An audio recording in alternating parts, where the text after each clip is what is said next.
कि आप इल्म दीन हासिल करें। अगर आप इल्म दीन हासिल नहीं करेंगे, जैसे कि नमाज हम पर फर्ज है और नमाज हम छोड़ेंगे तो हम गुनाहगार होंगे, हम पर रोजा फर्ज है, हम रोजा छोड़ेंगे तो गुनाहगार होंगे, तो इसी तरीके से हम पर इल्म दीन सीखना फर्ज है, इल्म दीन सीखना जरूरी है। अब अगर इल्म दीन नहीं सीखेंगे तो गुनाहगार होंगे। आका सल्लल्लाहु तआला अलैहि वसल्लम ने फरमाया, तलबुल इल्मी फरीज़तुन अला कुल्ली मुस्लिमी व मुस्लिमा, कि इल्म दीन सीखना तुम पर जरूरी है। अब कोई इल्म दीन ना सीखे तो गुनाहगार होगा। अब जब तक बच्चा बालिग नहीं होता है तो उस पर गुस्ल के फराइज जरूरी नहीं होते हैं। जब बच्चा बालिग हो गया तो गुस्ल के फराइज उस पर जरूरी हैं। अब अगर उसने इल्म दीन नहीं सीखा तो सर से पांव तक पानी बहाएगा, नहाएगा और उसे लगेगा मैंने गुस्ल किया, और गुस्ल करने के बाद नमाज पढ़ने जाएगा। तो मुझे बताएं, जब पाकी हासिल नहीं हुई तो क्या नमाज हो जाएगी? नहीं।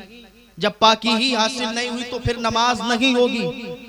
मेरे आका सल्लल्लाहु तआला अलैहि वसल्लम ने फरमाया, इल्म दीन हर मुसलमान मर्द औरत पर सीखना जरूरी है, लेकिन हमने इल्म दीन नहीं सीखा। अब बच्चा जब बालिग हुआ, उसने गुस्ल के जो फराइज थे, क्या है?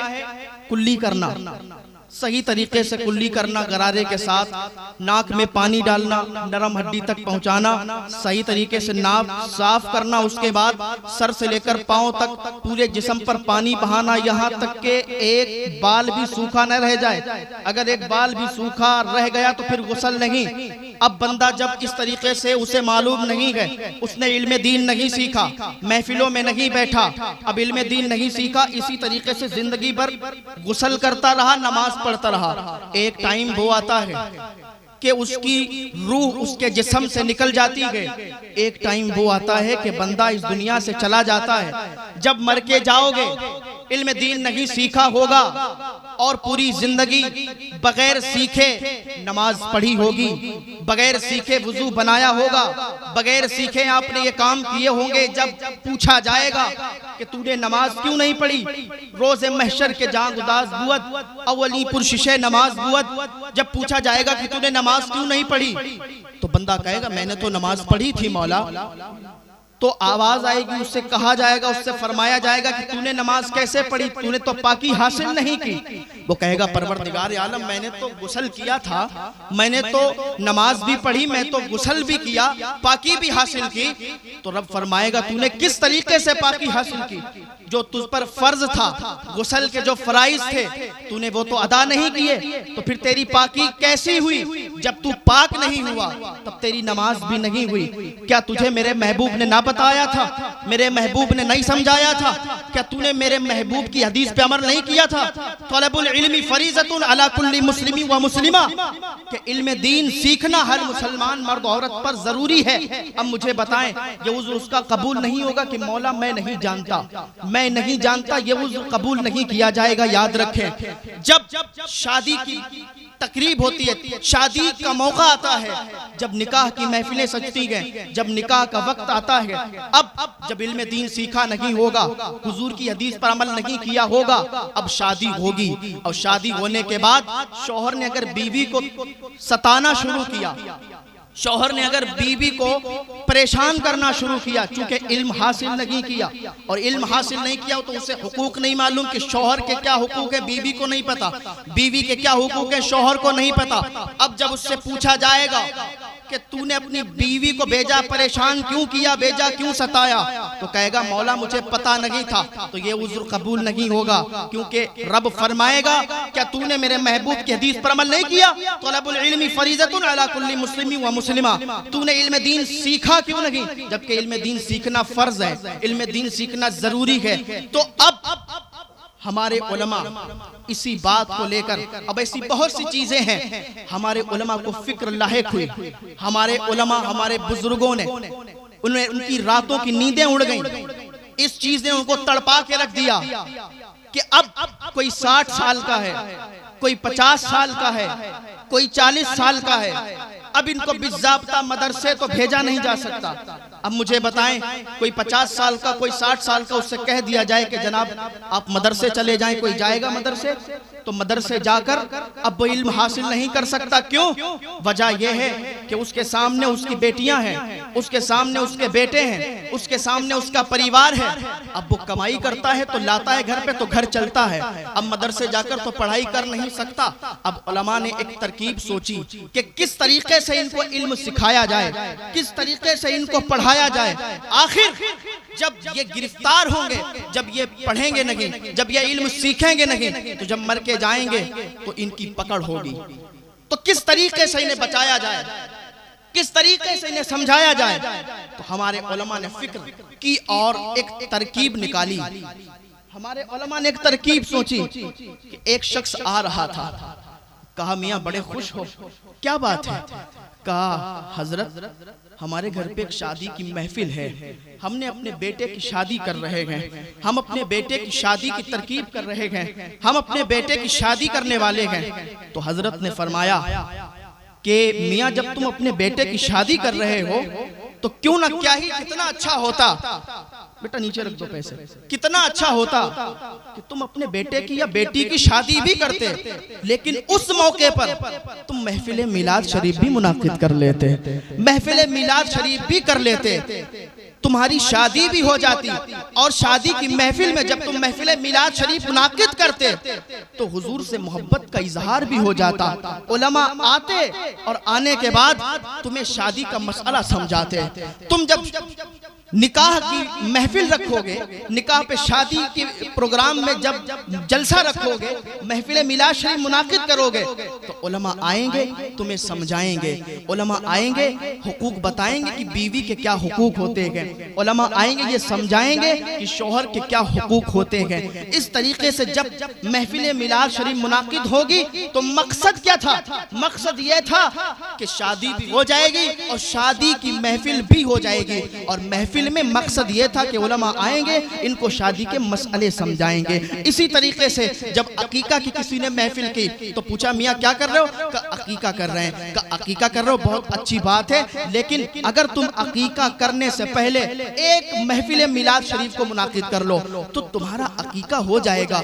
उसमें जब उलमा आएंगे तो तुम्हें समझाएंगे और ये बताएंगे कि अकीके के मसाइल क्या है, अकीके के मसाइल तुम्हें समझाएंगे, तुम अकीके के मसाइल जान जाओगे। इस तरीके से हमारे उलमा ने यह फिक्र निकाली, हमारे उलमा को यह फिक्र लाहक हुई तो उन्होंने इस तरीके से यह तरकीब निकाली कि शादी का मौका हो तो महफिल मिलाद मुनाकिद करेंगे, अकीके का मौका हो तो महफिल मिलाद मुनाकिद करेंगे, तीजे का मौका हो तो महफिल मिलाद मुनाकिद करेंगे, 40वें का मौका हो तो महफिल मिलाद मुनाकिद करेंगे।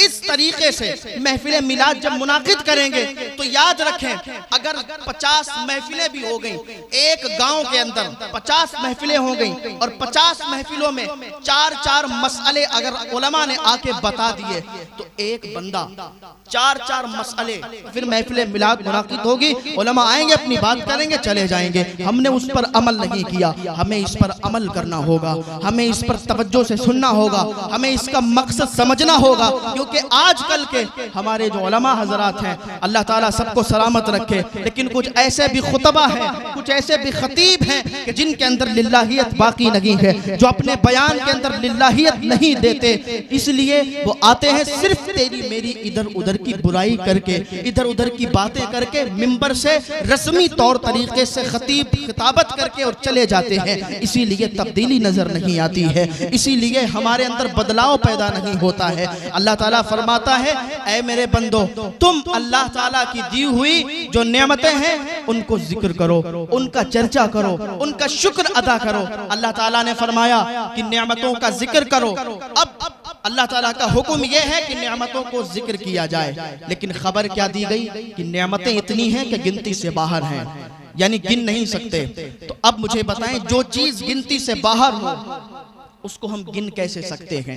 यानी इतनी गिनती से बाहर उसको हम गिन नहीं सकते, तो उसको किस तरीके से जिक्र करें? तो अब उलमा ने इसमें भी सोचा, इसमें भी उन्होंने समझा, सोचा और एक तरकीब निकाली कि एक ऐसी नेमत को बयान किया जाए, एक ऐसी नेमत का जिक्र किया जाए कि एक नेमत बयान हो जाए और अल्लाह लिख दे, ऐ मेरे बंदे तूने हर नेमत का जिक्र कर दिया है, तूने हर नेमत का जिक्र कर दिया है, अब नेमत तलाश की जाए। नेमत आखिर कौन सी है? तो 3 बड़ी नेमतें मिली। मेरी बात अगर तवज्जो से सुनोगे तब समझ में आएगा, वरना फिर जो यूट्यूब पे चल रहा है बाद में बैठ के सुनना तब समझ में आएगा।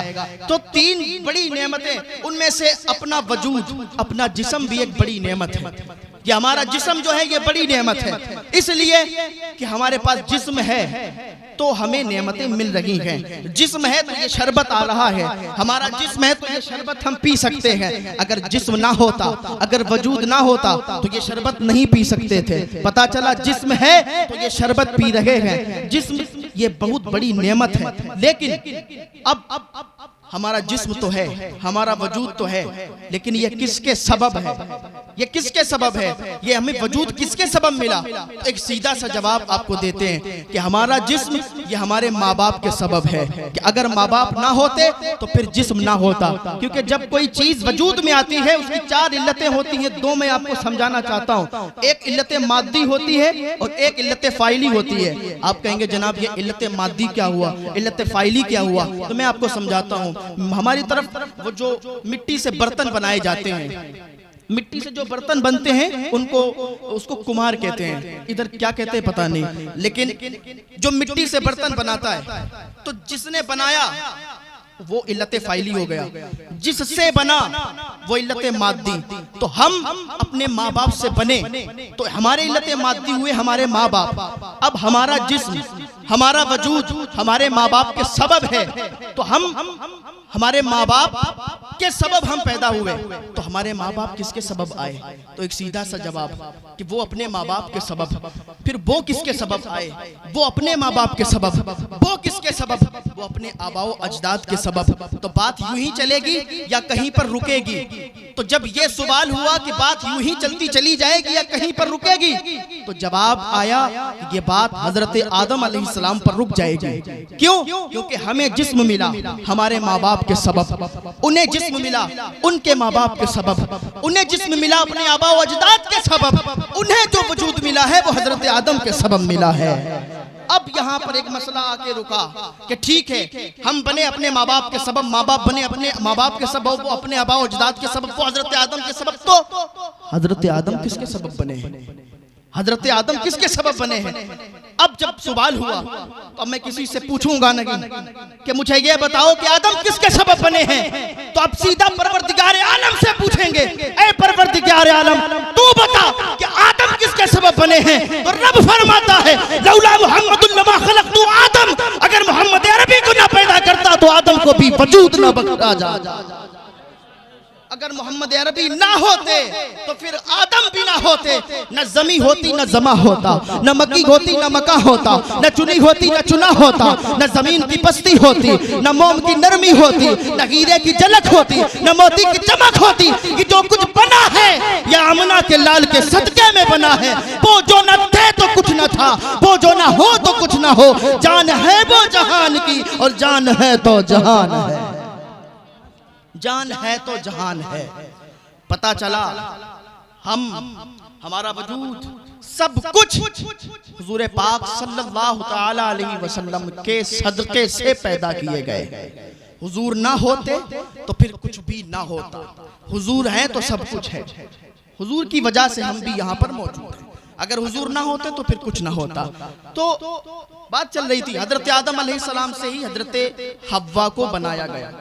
अब जब हजरत हव्वा को पैदा किया गया, अब चूंकि जिन्स की तरफ माइल होती है, तो हजरत आदम अलैहिस्सलाम ने हजरत हव्वा को छूना चाहा, तो आवाज आई आदम अभी तुम इनको छू नहीं सकते। अर्ज किया मौला अभी क्यों नहीं छू सकते? आवाज आई ऐ आदम अभी तुम इनको छू इसलिए नहीं सकते क्योंकि अभी ये तुम पर हलाल नहीं है।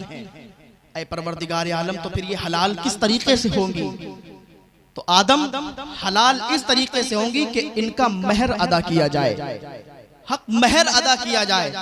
तो आदम अलैहिस्सलाम अर्ज करते हैं परवरदिगार आलम महर क्या है, क्या देना होगा? जो महर अदा हो जाएगा ये हलाल हो जाएगी। तो परवरदिगार आलम ने फरमाया आदम 20 मरतबा मोहम्मद अरबी पर दरूद सलाम पढ़ लो, तुम्हारा महर अदा हो जाएगा। 20 मरतबा मोहम्मद अरबी सल्लल्लाहु अलैहि वसल्लम उन पर दरूद पढ़ लो, तुम्हारा महर अदा हो जाएगा। दरूद शरीफ की फजीलत क्या है? दरूद शरीफ की बहुत बड़ी फजीलत है। हुजूर आला हजरत रज़ियल्लाहु तआला अन्हु जब अपने हुजरे मुबारका में बैठा करते थे, असर के बाद जब आप दरूद शरीफ की महफिल सजाते थे तो आप उठते नहीं थे, और आप दरूद शरीफ की महफिल सजा के आपको ये मकाम हासिल हुआ कि एक शख्स आला हजरत की बारगाह में मिलने के लिए आया, तो जब उनके हुजरे तक जाना चाहता तो जमीले कादरी के शहजादे वहां पर रहा करते थे। उन्होंने कहा कहां जाते हो? कहा आला हजरत से मुलाकात करना है। तो कहा आला हजरत से। और कौन जमीले कादरी? जिन्होंने लिखा है मैं वो सुन्नी हूं, जमीले कादरी मरने के बाद मेरा लाशा भी पढ़ेगा अस्सलातु वस्सलाम। तो कहा तुम्हें आला हजरत से मुलाकात करनी है? कहा हाँ। कहा चलो मेरे साथ। हुजूर आला हजरत रज़ियल्लाहु तआला अन्हु के हुजरे तक गए, अंदर दाखिल हुए, और वो खूब जानते थे कि आला हजरत रज़ियल्लाहु तआला अन्हु अभी हुजरे के अंदर मौजूद हैं, क्योंकि अभी यहाँ से चल कर के गए हैं और अभी वहां से बाहर नहीं निकले। तो जब हुजरे के अंदर वो दोनों शख्स गए तो क्या देखते हैं? हुजूर आला हजरत रज़ियल्लाहु तआला अन्हु वहां पर मौजूद नहीं है। तो जब मौजूद नहीं तो वापस हो लिए, देखा इधर उधर मौजूद नहीं, वापसी से कदम बढ़ाए। जैसे ही दरवाजे से बाहर उन्होंने कदम रखा तो आहट महसूस हुई। जब आहट महसूस हुई तो उन्होंने मुड़ के देखा, और जब मुड़ के देखा तो मसनद पर हुजूर आला हजरत रज़ियल्लाहु तआला अन्हु बैठे हुए मुस्कुरा रहे थे। तो उसने पूछा कि ऐ आला हजरत, मुझे ये तो बताएं, अभी आप तो यहाँ पर हुजूर मौजूद नहीं थे, अभी हम लोग मिलने के आए, आपको देखा, आप नजर नहीं आए, तो अभी एकदम कहां से आ गए? तो हुजूर आला हज़रत फरमाते हैं कि तुम ये ना पूछो मैं कहां गया था, कहां से आया, तुम अपना काम बताओ कि तुम किस मकसद से आए हो। उन्होंने कहा हुजूर मकसद तो बाद में बताएंगे, मुझे ये तो बताएं आप आए किधर से। तो हुजूर आला हज़रत फरमाते हैं कि मुझे हुजूर की जात से, हुजूर की बारगाह से वो शर्फ हासिल है कि अहमद रजा हर जुमेरात को मदीने आया जाया करता है, कि अहमद रजा हर जुमेरात को मदीने आया जाया करता है। बात क्या है? दुरूदे पाक सल्लल्लाहु अलैहि वसल्लम दुरूदे पाक पढ़ा करते थे, और जो भी दुरूदे पाक का वजीफा कर ले तो उसकी दुनिया और आखिरत दोनों संवरती हुई नजर आती है। तो दरूद शरीफ को ज्यादा से ज्यादा पढ़ा जाए। तो मैं अर्ज कर रहा था, हजरत आदम अलैहिस्सलाम ने अर्ज किया परवरदिगार आलम हव्वा कैसे हलाल होंगी? तो आवाज आई कि 20 मरतबा मोहम्मद अरबी सल्लल्लाहु अलैहि वसल्लम पर दरूद पढ़ो, हव्वा हलाल हो जाएंगी। ठीक है, मुझे अब ये बताएं कि दरूद शरीफ पढ़ा हजरत आदम अलैहिस्सलाम ने, दरूद शरीफ किसको मिला? बोले जरा, दरूद शरीफ किसको मिला? दरूद शरीफ हुजूर पर पढ़ा गया तो दरूद शरीफ हुजूर को मिला, और हजरत आदम को दरूद के बदले क्या मिला? हजरत हव्वा मिली। तो जब हजरत हव्वा हजरत आदम को मिल गई और हुजूर को दरूद मिल गया, तो जिसका हक था उसे क्या मिला? हजरत हव्वा को क्या मिला? हजरत हव्वा को क्या मिला? तो उलमा लिखते हैं आदम को दरूद के बदले में हव्वा मिल गई, और हव्वा को क्या मिला? हुजूर को दरूद मिल गया, आदम को हव्वा मिल गई, और हव्वा को बदले में नूरे मुस्तफा मिल गया है। हव्वा को बदले में नूरे मुस्तफा मिल गया। तो उलमा ने निकाली एक सूरत कि जिसने सबसे बड़ी जो नेमत है वो हुजूर की जात है, और जिसने हुजूर का जिक्र कर दिया समझे कि सारी नेमतों का जिक्र हो गया है। जिसने हुजूर की नेमत, हुजूर का जिक्र कर दिया, वो समझे कि उसने हर नेमत का जिक्र कर दिया है। तो अल्लाह ताला की दी हुई नेमतों पर उसका शुक्रिया अदा किया करें। आंख अल्लाह ताला ने अता फरमाई, तो आंख का शुक्र यह है कि आंख से कभी भी गलत चीज को ना देखें। ये पाँव अल्लाह ताला की नेमत है, तो इसका शुक्र यह है कि ये कभी गलत रास्ते पर ना जाए। हाथ ये अल्लाह ताला ने अता किए हैं, तो हाथों का शुक्र यह है कि इनसे कभी गलत चीजों को ना छुएं। जबान का शुक्र यह है कि इससे कभी गलत चीज ना बोलें, गलत बात ना कहें। मुंह का शुक्र यह है कि इससे कभी हराम लुकमा मुंह के अंदर ना जाए। तो अल्लाह ताला की दी हुई नेमतों पर उसका शुक्र अदा करो। शादी की महफिल है, शादी की ये तकरीब है, बात तो मैं और लंबी करना चाहता था, लेकिन अगर आप इजाजत देंगे तो आपके कहने पर मैं थोड़ी सी गुफ्तगू और करने के लिए तैयार हूं। अगर आप लोग इजाजत देते हैं तो हुजूर के नाम पर बोल दें सुभान अल्लाह। अब चूंकि शादी की तरकीब है, हमारे यहाँ लोगों ने गांठ बांध ली है कि हुजूर हमें बख्शवा लेंगे, और बिल्कुल हक बात है कि हुजूर बख्शवाएंगे। हम नमाज नहीं पढ़ते, लोग कहते हैं नमाज नहीं पढ़ते तो क्या हुआ, हुजूर तो बख्शवा लेंगे। अरे भाई, हुजूर की आंखों की ठंडक नमाज है, और हुजूर फरमाते हैं कि तुम तब तक मोमिन नहीं हो सकते जब तक तुम अपने माल औलाद सारी चीजों से सबसे ज्यादा मुझसे मोहब्बत ना करो। तो जब सबसे ज्यादा हुजूर से मोहब्बत करने पर हम मोमिन होते हैं, तो हमें ये हक क्या है कि हम कह दें कि हम नमाज नहीं पढ़ते, रोजा नहीं रखते, हज नहीं करते, ज़कात नहीं देते, तो हमें हुजूर तो बख्शवा ही लेंगे। ये बात बिल्कुल गलत है, इसको बिल्कुल ना कहा जाए, बल्कि नमाजों की पाबंदी करो। हुजूर तो बख्शवाने वाले, हुजूर तो बख्शवाएंगे। हुजूर किस किस को बख्शवाते हैं? हुजूर के पास एक सहाबी हैं जो उनकी खिदमत में रहा करते हैं, रबिया बिन काब उनका नाम है, और वो हुजूर की खिदमत में है। हुजूर पाक सल्लल्लाहु अलैहि वसल्लम को एक दिन वुज़ू करवा रहे थे। हुजूर पाक सल्लल्लाहु अलैहि वसल्लम ने फरमाया, ए रबिया, आज जो मांगना चाहते हो मांग लो, आज जो भी मांगना चाहते हो मांग लो। वो कहने लगे, या रसूलुल्लाह सल्लल्लाहु अलैहि वसल्लम, जो मांगूंगा वो मिल जाएगा। हुजूर ने फरमाया, आज जो तुम मांगोगे वो तुम्हें अता हो जाएगा। वो कहने लगे, या रसूलुल्लाह, फिर तो बात अच्छी है कि मैं तो ये मांगना चाहता हूँ कि जन्नत में मेरा घर वहां पर हो कि मेरे घर की दीवार के दूसरे तरफ आपका घर हो। तो हुजूर पाक सल्लल्लाहु अलैहि वसल्लम ने फरमाया, जा रबिया, तुझे अता किया। कौन देता है? देने को मुंह चाहिए, देने वाला है सच्चा हमारा नबी, देने वाला है सच्चा हमारा नबी। तो बात शादी की महफिल की चल रही थी, तो आपको एक मैं वाकया बता के और फिर रुखसत हो जाना चाहता हूँ कि आज जहाँ हमारे नौजवान ये कहते हैं कि हम नमाज नहीं पढ़ते तो क्या हुआ, वहीं पर एक ऐसा भी नौजवान है कि जो हुजूर का सच्चा आशिक है और सब नमाजें हुजूर के पीछे पढ़ता है। यहाँ तक कि उसकी शादी थी और शादी वाले दिन भी इशा हुजूर के पीछे अदा करता है, और इशा की नमाज पढ़ने के बाद हुजूर के पीछे बैठ जाता है। और हुजूर का तरीका यह था कि हुजूर जब इशा की नमाज पढ़ाते, उसके बाद अपने दीवानों की तरफ रुख करके बैठ जाते और उन्हें दर्स दिया करते थे, उन्हें समझाया करते थे, उन्हें बताया करते थे, उनसे बातें किया करते थे। अब इसकी शादी है, इशा की नमाज अदा की और हुजूर पाक सल्लल्लाहु अलैहि वसल्लम के पीछे ये बैठ गया। रात काफी हो गई, हुजूर पाक सल्लल्लाहु अलैहि वसल्लम बताते रहे, समझाते रहे, रात ज्यादा हो गई। हुजूर की नजर इस पर पड़ी। हुजूर ने फरमाया, ए नौजवान, तेरी तो आज शादी थी, तू घर नहीं गया? वो कहने लगा, या रसूलुल्लाह सल्लल्लाहु अलैहि वसल्लम, आपकी बातों में इतना गुम हो गया था, आपकी बातों में इतना डूब गया था कि घर जाने को याद ही नहीं रहा, ये याद ही नहीं रहा कि आज मेरी शादी थी। या रसूलुल्लाह सल्लल्लाहु अलैहि वसल्लम, आप क्या हुक्म फरमाते हैं? हुजूर ने फरमाया, जा तू घर चला जा।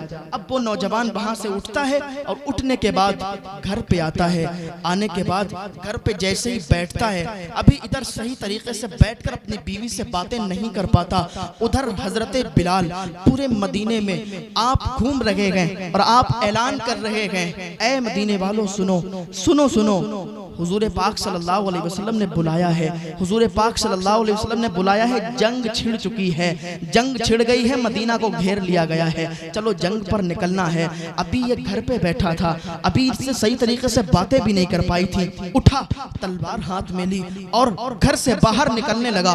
बीबी ने रोका, ऐ मेरे सरताज, कहाँ जा रहे हो? उसने कहा, आज मुझसे मत बोल। क्यों? क्योंकि मैं तेरे सर का ताज हूँ, मेरे सर का ताज मेरे मुस्तफ़ा जाने रहमत सल्लल्लाहु अलैहि वसल्लम है, मेरे मुस्तफ़ा ने बुलाया है, आज कोई जात मुझे नहीं रोक सकती। हुजूर पाक सल्लल्लाहु अलैहि वसल्लम के पास गया, जंग में चला गया, जंग में शामिल हुआ और जंग लड़ने लगा। यहाँ तक कि वो वक्त भी आ गया कि उसके इतने तीर, इतने नेज़े, इतने भाले और इतने जख्म हो गए कि जमीन पर गिर गया, सांसें लेने लगा।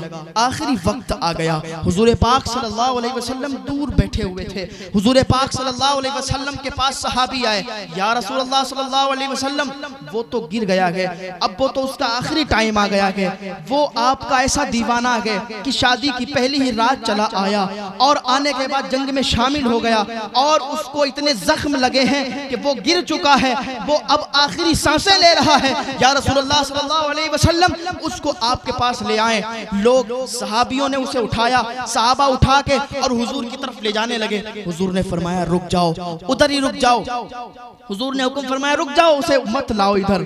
सहाबी कहने लगे या रसूलल्लाह सल्लल्लाहु अलैहि वसल्लम, ये तो आपका दीवाना है, ये तो आपका मस्ताना है, आपके लिए जंग में आया और इसने अपनी जान को समझो कुर्बान कर रहा है आप पर, इसकी सांसें चल रही हैं। या रसूलल्लाह सल्लल्लाहु अलैहि वसल्लम, आपके कदमों पर जान देना चाहता है, आपके कदमों पर अपनी जान को कुर्बान करना चाहता है। हुजूर ने फरमाया इधर मत लाओ। या रसूलल्लाह, जान तो आपके कदमों पर देना चाहता है। हुजूर फरमाते सुनो, जो मेरे लिए कुर्बानी देता है, मुझे मिलने वो नहीं आता, उसे मिलने मैं जाया करता हूँ।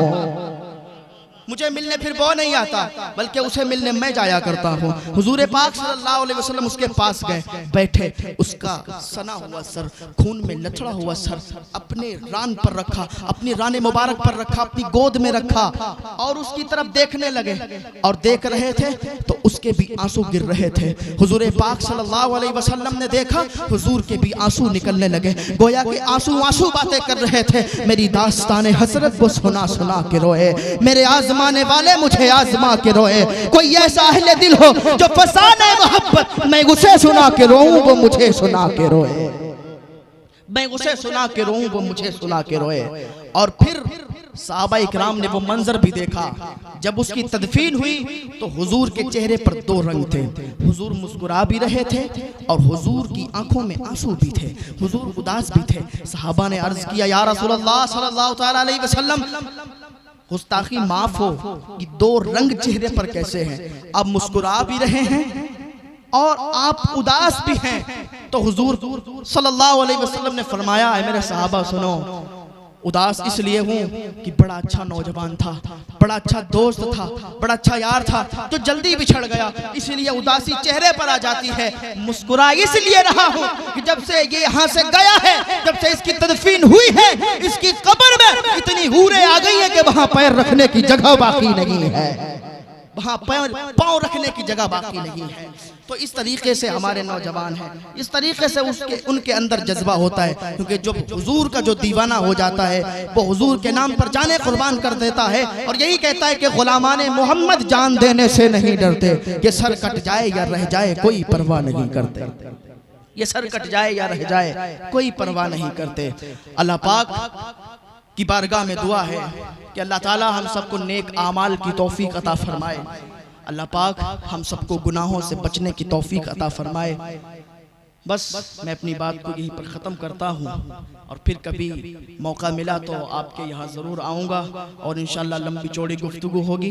थोड़ा जल्दी अगर टाइम दे देंगे तो इंशाल्लाह और लंबी चौड़ी गुफ्तगू हो जाएगी और कुछ ना कुछ इंशाल्लाह आपको भी और हमको भी सीखने को मिलेगा। अल्लाह ताला हम सबको सलामत रखे और हमारे हज़रत बैठे हुए हैं, हज़रत का फैज़ान हम सब लोग हासिल कर रहे हैं और हमारे हज़रत मौलाना काशिफ साहब बहुत पुराने साथी हैं, अल्लाह इनको सलामत रखे, अल्लाह हमारी दोस्ती को सलामत रखे और अल्लाह ताला आप सबको सलामत रखे। व मा अलैना इल्लल बलाग। अस्सलामु अलैकुम व रहमतुल्लाहि ताला व बरकातुहू।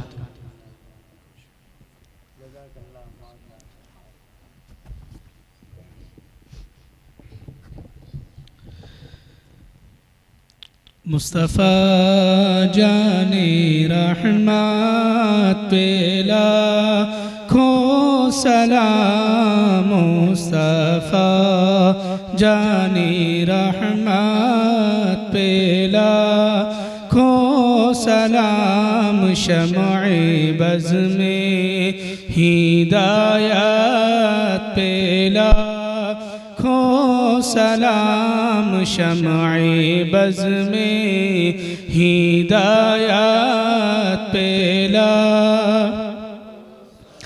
शहरे यारे इरम ताजदारे हरम, शहर